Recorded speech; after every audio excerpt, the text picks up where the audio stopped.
O processo começou em 2005 com o segundo congresso da cidade. Depois foi formado... Bom, aqui está o processo como um todo, eu vou passar algumas etapas mais importantes. Com o segundo congresso da cidade, um trabalho feito com associações e órgãos, certo? Um convênio de cooperação técnica. Participaram 42 técnicos dessas parceiras, instituições parceiras da prefeitura, e daí saíram os projetos, os textos do que viria a ser o novo plano diretor e os novos códigos. Teve audiências públicas na ocasião e o processo foi consolidado pelo Executivo, que encaminhou ao Legislativo. Isso em 2006, desculpe. Acontece que lá no Legislativo houve discussões, mas se detectou uma falha processual. O CONDURB, que é o Conselho de Desenvolvimento Urbano, não foi ouvido no processo. E o próprio plano vigente diz que para sua revisão ele tem que ser ouvido. Portanto, o processo voltou ao Executivo, passou pelo CONDURB, certo? Que é a etapa que eu quero mostrar agora. Essa aqui é a parte da revisão de 2005. E no CONDURB, em 2008, se iniciou o processo com conhecimento de todos os membros representados. São 21 órgãos representados no CONDURB, inclusive universidades. E lá se deu conhecimento de todo o plano diretor, o novo, né, os novos projetos de lei, anexos, mapas, para todos os membros. Foram feitas 5 reuniões técnicas para explanar esses projetos, mas aí o processo se interrompeu em função do período eleitoral. Foi retomado em 2009. Para cada plano, para o plano e para cada código foram apresentadas sugestões de emenda, reuniões de discussão e reuniões de votação. Então, algumas mudanças aconteceram lá no CONDURB, que é um conselho deliberativo, certo? Então, depois desse trabalho, houve um processo de revisão ortográfica e, finalmente, os projetos voltam para o Legislativo no final de 2010. Já no Legislativo, antes de continuar, de passar para o Legislativo, nesse processo todo que eu mencionei, tanto em 2005 como em 2008 e 2009, foram utilizados vários subsídios que a Prefeitura foi adquirindo, elaborando ao longo desses anos. Por exemplo, a base cartográfica, que foi atualizada em 2004, o mapa geoambiental, que na verdade é um conjunto de mapas que diagnosticam a situação ambiental de Aracaju, feito em 2005, imagens de satélite que foram adquiridas em 2006, 2008, cadastro técnico georreferenciado, todo o cadastro técnico da Secretaria de Finanças está georreferenciado em nível de lote, mapa do uso do solo, que foi um produto decorrente desse cadastro georreferenciado, dados demográficos, também georreferenciados do censo de 2000 e das contagens populacionais de 96 e 2007, plano estratégico municipal de assentamentos subnormais, o PEMAS, que foi atualizado em 2005, e um trabalho específico sobre a parte de patrimônio histórico-cultural. Foi contratado como arquiteto, um escritório de arquitetura, que trouxe inovações interessantes também. Além disso, em 2008, estava sendo realizado um projeto, não vamos dizer de macrodrenagem, mas um projeto de bacias da zona de expansão, tá? De linhas preferenciais de drenagem. E por essa ocasião, estava se revisando também o sistema viário. Então, houve uma compatibilização, de maneira que as pistas servissem para a proteção das valas naturais, das lagoas, ou eventualmente de canais a serem construídos. Bom, na Câmara de Vereadores, o processo então chegou no final de 2010.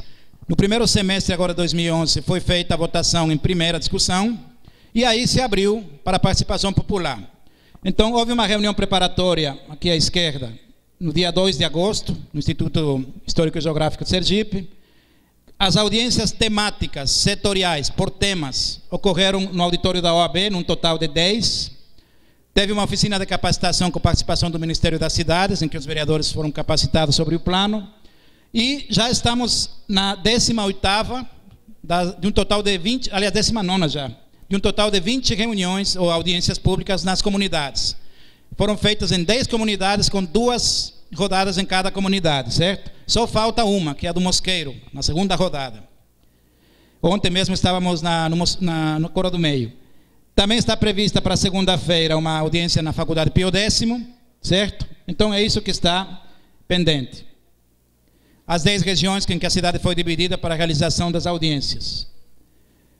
Bom, antes de falar tecnicamente do plano, como é que o cidadão pode se manifestar? Como é que sua sugestão, ideia, proposta pode chegar a ser discutida e eventualmente incluída no plano?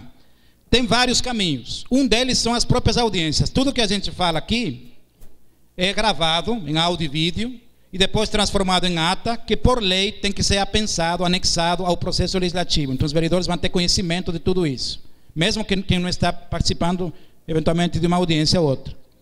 Outro caminho é através de organizações, associações que estão se organizando, que estão estudando o plano e vão propor, já estão propondo sugestões específicas.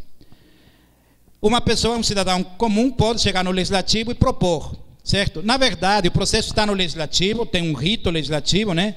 Então, quem tem que ser autor de uma emenda é um vereador.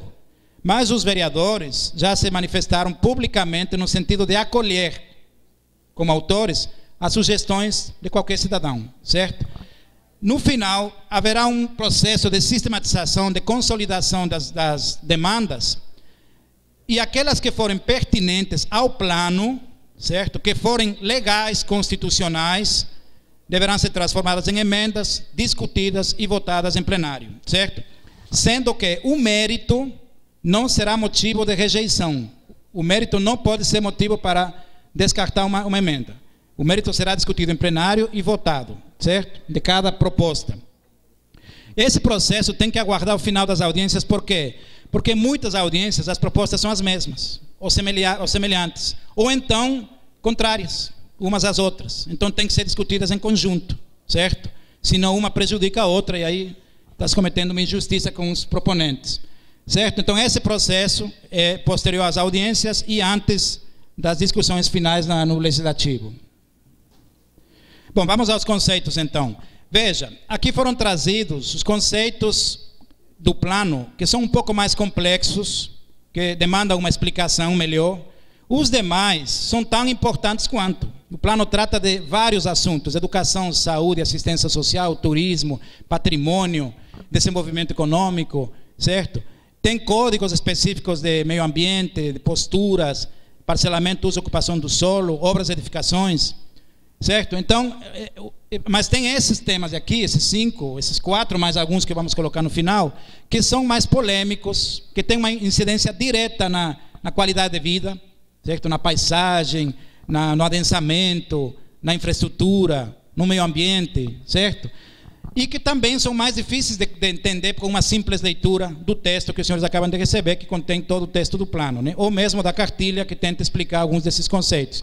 Então, daí a importância de explicar esses assuntos. A gente entende que o cidadão bem informado tem mais a contribuir, né? Pode fazer uma contribuição melhor para a revisão desse plano. A gente não, na verdade isso está estabelecido no próprio Estatuto da Cidade. Bom, começando com o macrozoneamento. A cidade é dividida em zonas, certo?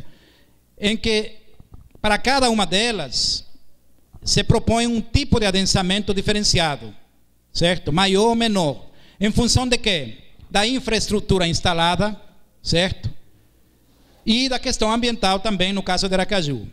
Veja, as zonas vermelhinhas são as zonas de adensamento preferencial, que é a área mais central da cidade, certo? Envolve o centro, São José, 13 de Julho, Grajeru, e pelo lado de cá chega até o Siqueira.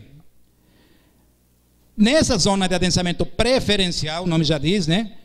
Promove-se um maior adensamento. Se é permitido um adensamento maior, construções com um coeficiente maior.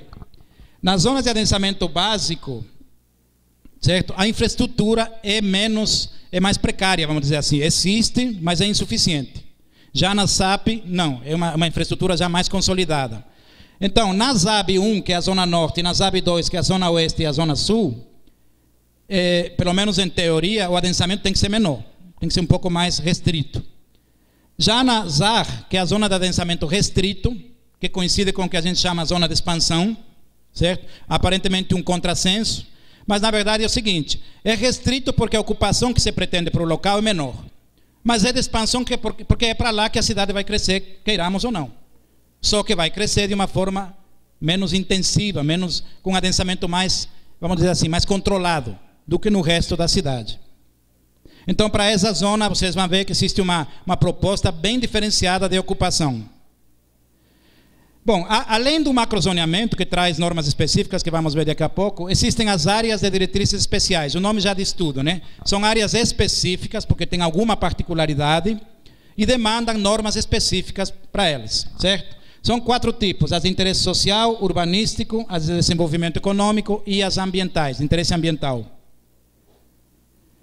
Bom, vamos falar rapidamente cada uma. Área de interesse social.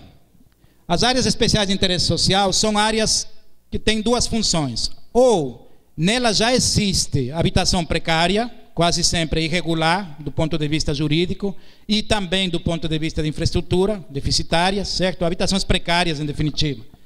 Ou então áreas vazias, onde podem ser construídos programas de habitação social para remanejar os moradores em áreas de risco, certo? Risco ambiental ou social. Então, são 2 tipos de áreas que o plano deve prever como áreas de interesse social. Nessas áreas, nas já ocupadas, se possível, pode-se fazer urbanização e promover a regularização fundiária, ou seja, a obtenção de escrituras, da posse legal dos imóveis. Se possível. Agora, isso não pode ser feito em áreas de risco e, teoricamente, em áreas de preservação ambiental. Na verdade, na área de preservação ambiental não deve ser permitida nem a ocupação sequer, né? Então, não deveríamos ter esse tipo de problemas em áreas de preservação ambiental. Nas outras áreas, deve ser permitida, então, a construção de programas de habitação popular, inclusive com legislação própria, se for o caso, com parâmetros próprios, para viabilizar os projetos de baixa renda, de menor custo. Esse mapa foi elaborado a partir do PEMAS, que eu já comentei há pouco, que foi feito em 2001 e atualizado em 2005, mas já está defasado. Já mostra realidades diferentes da atual. Então, é necessário atualizar esse mapa e, para isso, pode ser utilizado o Programa Local de Habitação de Interesse Social, que a Prefeitura contratou e que está na fase final de elaboração. Então, a ideia é que você tenha subsídios desse projeto para incluir nesse mapa aqui. Áreas de interesse urbanístico. São áreas que têm uma significância maior para a cidade como um todo. Vou dar um exemplo. O centro. É comum a pessoa dizer, não, eu vou no comércio. Então, é uma área de atração da cidade toda. Ou então a orla, né? A orla, todo mundo sabe o que é a orla, todo mundo vai, eventualmente ou periodicamente, para essa orla. Bom, nós temos essas 3 áreas que aparecem aqui no mapa, e também a área da orla mesmo, aquela faixa de areia entre a Sarney e a Avenida Santos Dumont e o mar. Ou seja, a orla mesmo, a praia, certo?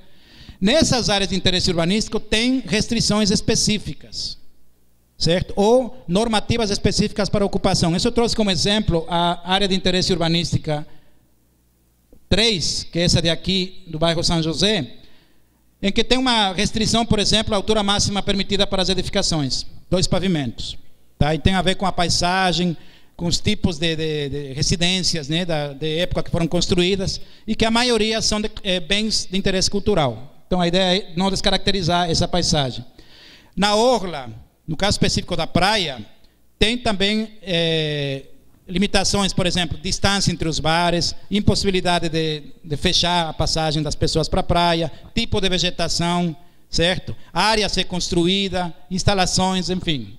Para cada área de interesse urbanístico tem normas específicas. As de desenvolvimento econômico são áreas em que é permitido atividades econômicas, indústria, comércio, indústria não poluente, comércio, serviço.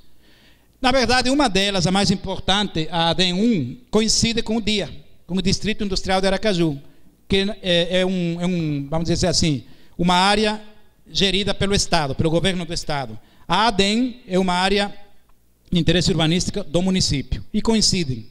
Além do DIA, na ADEM1 nós temos todo o contorno da Avenida Tancredo Neves, né? Os 2 lados da Avenida Tancredo Neves. E a ADEM 2, que é aquela área onde estão as grandes lojas de material de construção, tá? O Mistão, o Hipersales, no Rio de Janeiro.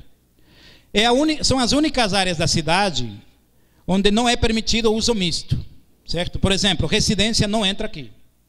É proibido o uso residencial nessas áreas, certo? Áreas de interesse ambiental. Bom, aí temos vários tipos de áreas. As primeiras, as de preservação, são as mais restritas quanto à sua ocupação. Na verdade, não deve ser construído nada numa área de preservação. O plano sofreu uma mudança, o atual, e se mantém no novo. Em vez de colocar não edificante diretamente no plano, se colocou, ou se remete ao Código Florestal, certo? Que acaba de ser alterado, inclusive. Isso, em tese, não altera, mas pode alterar, porque eventualmente o Código Florestal pode abrir alguma brecha para ocupação, certo?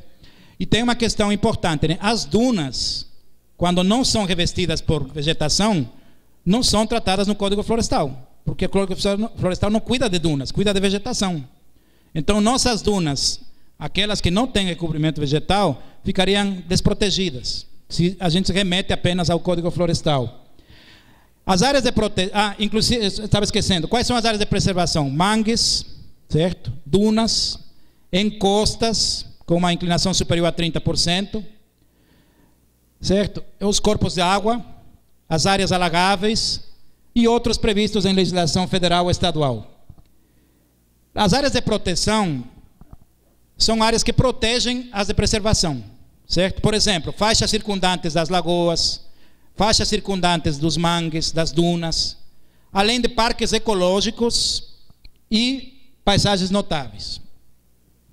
Nesse mapinha aqui estão as áreas de interesse ambiental, algumas delas. Por exemplo, em amarelo nós temos os mangues, que ainda restam na cidade. Isso foi atualizado com base nas imagens de 2008 e no mapa geoambiental. Em verde, os parques ecológicos propostos para a cidade, que além de serem áreas de interesse ambiental, são pulmões para a cidade e áreas de recreação, por se promover ecoturismo, pesquisa, atividades desse tipo. Cursos d'água e as lagoas, todas as lagoas naturais de drenagem. Não estão mapeadas no plano as dunas, certo? Nem as encostas, nessa proposta do plano. Mas no mapa geoambiental que a Prefeitura dispõe desde 2005, estão lá os mapas mostrando as encostas, com várias declividades, e as dunas, com várias alturas também. Então, uma sugestão poderia ser trazer esses mapas para o plano, para ser anexo do plano diretor também. Bom, um exemplo aqui das áreas de interesse ambiental. Essa área aqui é atrás da Pio X, né? Certo? Aqui é a Avenida Tancredo Neves, aqui está a Pio X, né? O novo campus da Pio X. E aqui atrás estão se construindo vários condomínios residenciais de prédios, né? Aqui temos uma área de mangue, que está aqui mapeada no mapa, no anexo do plano diretor, e há uma pressão evidente aqui sobre esse mangue, né? Então, eu não sei exatamente de quando é a imagem, mas a qualquer momento pode começar, se já não começou, a ocupação do mangue. Você começa com entulho, um pequeno aterro ali, outro ali, depois um canteiro, e por aí vai, né? Então, essas áreas são preservadas. O plano propõe, para algumas dessas